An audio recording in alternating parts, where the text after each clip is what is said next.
This is the Spartan Body Mind Podcast. I'm your host, Seth Winterhalter. Today, we're continuing to work through some mindset things, thinking about kind of the excuses we make, and specifically thinking about mindset, affirmations. I want you to think about this. How do we start our day? Let me just ask a question. Who wants to start their day with a smile?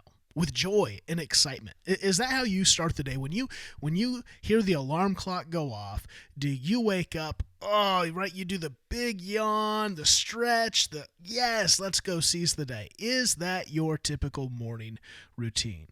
I hope that it is. But if it isn't, let's dive into that today and see if we might uncover some patterns, some ways that we might be able to change how we feel in the morning. Because I do believe that how we feel, how we attack the morning, how we even change the way we feel about our mornings will impact our day, will create a kind of, a wave, an energy that leads us into the activities of our day. And I think everyone wants to start their day feeling good, feeling energized, ready to tackle the day instead of going into their day with an Eeyore mentality. I don't think an Eeyore mentality is going to win the day and make that day feel like an accomplishment, make that day feel like something you want to repeat again. And maybe that's the problem. So many of us wake up. Here's the problem. Many of us wake up and we're still tired. We're tired from both a lack of physical sleep. Maybe we haven't set up good patterns and rhythms to get to bed at a regular time, to get enough sleep, right? So we're tired from a lack of physical sleep. That could be us. But here's the other thing. Many of us wake up and we're exhausted. We're exhausted from the daunting to-do list that's already on our mind.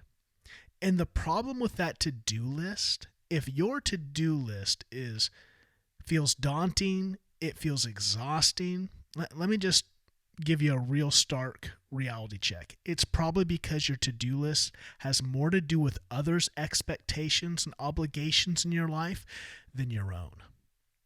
It's probably because you feel overwhelmed by trying to please everyone and make everyone else happy while your goals and dreams go on a hill to rot and die.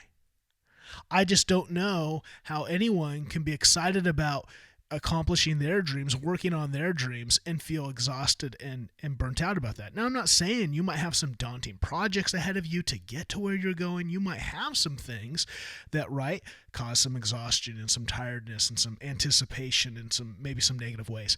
But that can't be the ongoing reality of every morning if you're working on your hopes and dreams, if you're working on things that excite you. It can, though, be the reality when your life is dominated by the expectations and obligations of others. And so what happens when we live in this tired and exhausted life? We begin to state our reality. We begin to state what feels real. I'm too busy. I'm too tired. I'm so unmotivated. I'm so just depressed. And we start to speak very negatively about our life. And what happens when you start to think and you start to speak those things? And again, I'm not saying those things aren't real. They're not what you really feel. But when you begin to speak aloud feelings, they become real. You start to believe what you tell yourself. You begin to speak these things aloud, and speaking them turns them into true existence. You become depressed. You become unmotivated. And your actions follow suit. And see, the reality is we're not like static beings. We're always kind of in motion. So you're either moving towards something exciting and exhilarated, or you're moving towards something negative, depressing, unengaging, uninviting, unmotivating, etc. So the things that we think sometimes aren't really truth. Maybe we're not really overwhelmed by, maybe the expectations and obligations we feel aren't really real. No one is thinking that. We're just living under that expectation. I get this. I have some deep empathy for you, because this is one of the things that I woke up to. I was in pastoral ministry for 20 years and put so many expectations on myself that I don't think a lot of people expected of me. But I just felt overwhelmed by well, this position, I'm a pastor, I have to care for everybody, and I'm caring about the eternal souls of people. Like, I'm caring about the things that impact every area and aspect of their life, and it was so overwhelming to me to need to figure out how people are doing and to care and to love, and this marriage doesn't look healthy, and this parenting situation doesn't look healthy, and this, and you just feel overwhelmed. Because guess what? I'm not everyone's dad. But that's what I felt. I put an expectation and an obligation upon myself that wasn't really real, that wasn't healthy. Maybe you're a parent. Maybe you feel this with your kids. I've got to do all this stuff for my kids. Do you? Now, you can be an active, involved parent without being paralyzed and downtrodden by putting expectations upon yourself that just aren't real, that just aren't healthy, that aren't going to, you don't have that power. You don't have control. You don't have the ability to shape your children the way you want to shape them. Now, you can shape them by influence and by actions, but they're humans. They're their own person who needs to make choices, who will make their own choices. You don't have ultimate power over that. You don't have ultimate sovereignty over them. In fact, we have very little sovereignty. We have very little control over many of the things I think that weigh us down. We act like we have more control than we do. And so what happens? We begin to be overwhelmed. We begin to wake up tired. We go to bed tired. We wake up tired. We begin to live exhausted lives that turn into depressed lives, unmotivated lives, overwhelmed lives. We begin to believe a truth that's not really a truth, but it becomes a reality through beliefs and through the words we begin to use to describe our situations. I'm so tired. I'm so busy. I'm so unmotivated. I'm so exhausted. It's easy to become overwhelmed by our roles and responsibilities, to believe that we need to think and act in a certain way that we never even think and act that way because we're unable to, because we're so depressed. We're so exhausted. But again, who's in charge of your life? Are you? Are others? Don't let others tell you who you are and what you need to do. Don't live under the obligation and expectation of others. Now, that doesn't mean we don't seek wisdom, we don't seek insights, but you have to make decisions for you. And you need to, how do you do this? You need to ask yourself why. Why am I doing this? Why do I want to serve and love and care for this person this way? Well, because they're my spouse. Because they're my children. Great. But don't just swing the pendulum and say, then anything they ask, I need to do, and I need to do it right now. Or anything I feel that I should do that, and I should do it right now. I don't think that's healthy.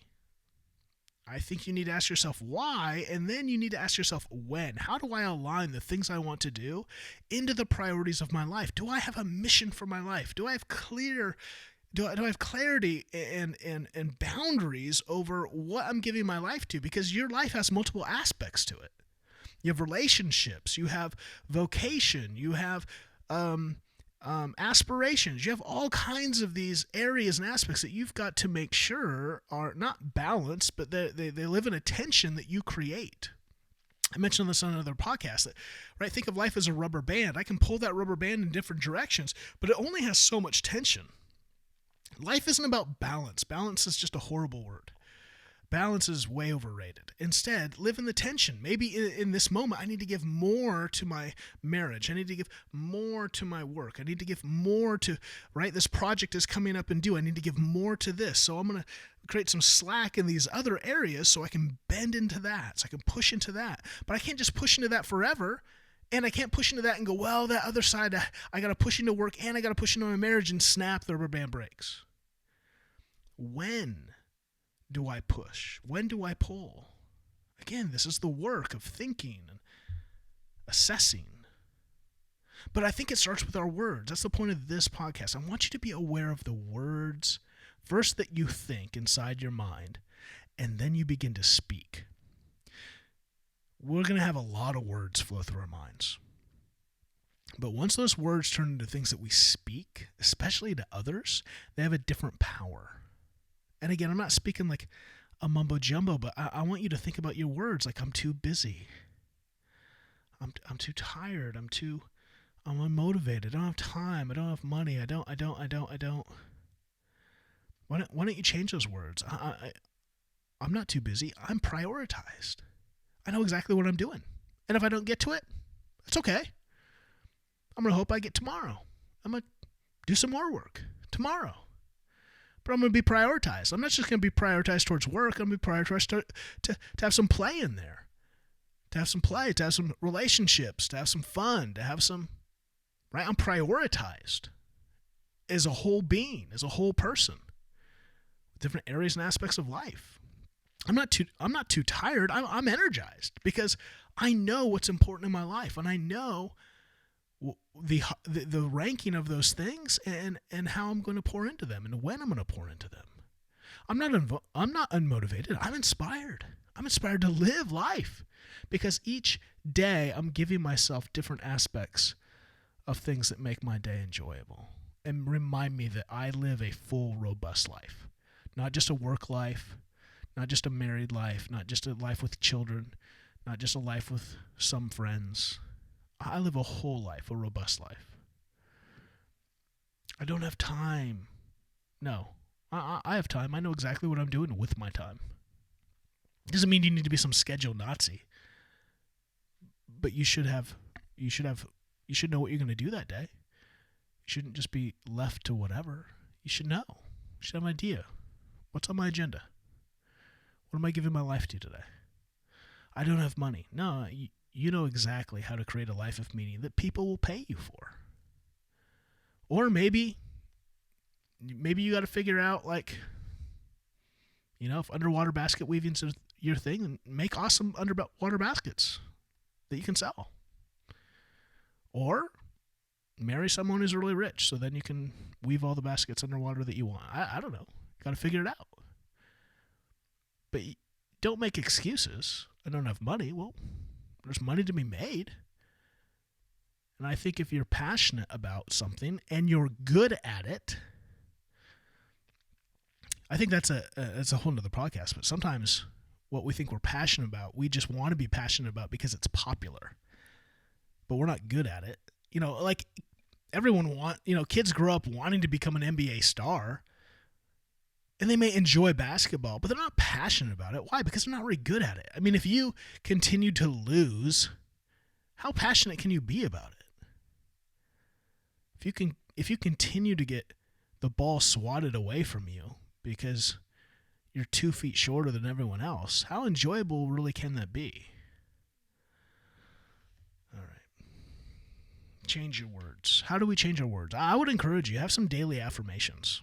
Take time in your morning to look. This is why it's so important, I think, to have like a life plan and a mission statement and some values. You can even do this just, what is this? What do the next 3 months look like? Like, what does my life look like with my relationships, with my work, with my play, how I rest, how I have fun? Just even those 3 things: relationships, work, and play. How do those? What do those look like in my schedule? What am I doing at work? What do I want to accomplish at work? Do I have something coming up, projects, or how can I get better? Maybe I want to get a promotion. Maybe I want to get some clarity in your life. Where are you going? What are you doing? You just working at the DMV, just punching okay, well, no, I just have a really boring, monotonous job. Okay, give yourself a goal to make 15 people smile today. Give yourself some goals. Give yourself something to give back to life so you don't become some monotonous Eeyore in life. Give yourself some direction. Give yourself some purpose. Give yourself some challenge. And then start to change your words, right? I'm not talking mumbo jumbo. I believe, what was it? Saturday Night Live, Patrick Smalley, was that his name? He'd look in the mirror I believe in myself. I'm good. But you need to tell yourself, man, I'm talented in these areas, and this is what I'm giving my life to. I love my children, and this is where they're at, and this is where they're going, and I want to be there for them. I want to make time to encourage them. I want to make time to speak positive thoughts into their talents and their skills and their abilities, the thing I see blooming in their life. Right? Write down some things that affirm you and affirm what you're going to give your life to that day, and live by them. Fill your mind with encouraging things, inspiring things, and I think what begins to pour out of your mouth will be those things. And that'll inspire others, not just yourself. Don't miss a life of opportunity because you told yourself that life was out of reach. You begin to tell yourself, I'm too tired, I'm too exhausted, I'm too depressed. Go from a negative Eeyore mindset to a Tigger positive mindset. That doesn't mean you got to be overly optimistic so you're delusional, but try it. Why don't you try this week? Try to frame your life, look at the different aspects of your life, your relationships, your work, your play, or your rest, whatever you want to call that, and say, how do I go from negative? How do I stop thinking so negatively about my work and start to think, what can I think positively? What things can I start to think and speak that would motivate me to go, motivate me to seize the day? Why don't I stop thinking negatively about my relationships, my spouse or my children? Oh, they're just so needy. Oh, they're just so always complaining. Why don't I think about some good things about them? And why don't I allow those good things? Why don't I press into those good things and start encouraging them, start speaking positively to them, and maybe their attitudes will change. Maybe their attitudes suck because I suck. What if you went from, I want to, man, I'd love to be, I don't know, I love to play golf. It'd be nice to just go to a coffee shop and relax. It'd be nice. I never get to. Why don't you go from negative talk about your rest and recreation to positive? I'm going to do it. I'm going to take, even if it's just 15 minutes, I'm going to go for a walk at lunch and go to that coffee shop and try a fresh croissant, get that bagel, find some protein. Always eat some protein. Right? Well, how can you start to think positively and then take actions to actually live that positive life? I think it just feels so much better. Again, so many excuses. I think it starts with the day. How do you start the day? How can I encourage you to get out of bed and think positively? Think with energy and creativity and vibrancy. And then maybe you have a written sheet of just some affirmations that says, man, I love my spouse. I love my children. This is what I love about them. This is how I want to encourage them today. I want to be a better spouse. I want to be a better parent. I want to be a better employee or employer. I want to come and bring life into people. We're doing this project. I want to speak some life into that and some encouragement to that. I want to think positively about that and stop being an Eeyore about it. Where are you an Eeyore in your life? And how can we maybe start to change that a little bit? And how might that start in the morning? And how might that then bleed out throughout the day? That's what I have for you today. I want you to it's a week on mindset. How do we capture our mind? And how do we capture it in the moments that matter most? And I think how you start the day is pivotal. Sets the tone. You can't start a day poorly and expect then it to turn around by itself. You have to do the work.